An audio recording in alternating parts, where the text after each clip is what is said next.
Hey, what's up guys, in this video we're going to talk about call by value in C++ programming. In call by value, the value of actual parameter is copied into the formal parameter.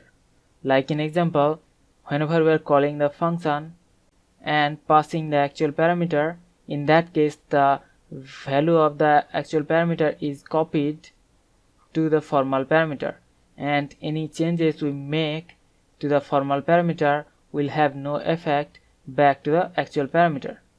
And by default C++ uses call by value.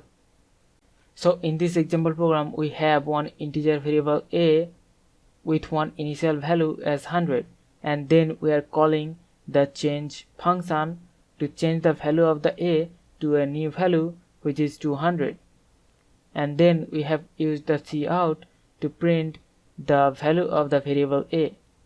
So now we're going to save the program and I'm going to run the program, and you can see the output, the value of a is 100.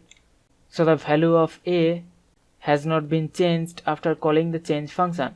That's because the value of the actual parameter is copied down to the formal parameter.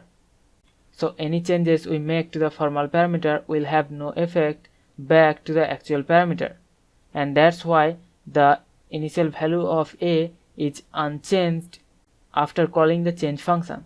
So this is the concept of call by value, where the value is copied to the formal parameter. Hope you understand the concept. We'll see you in the next one. Thank you.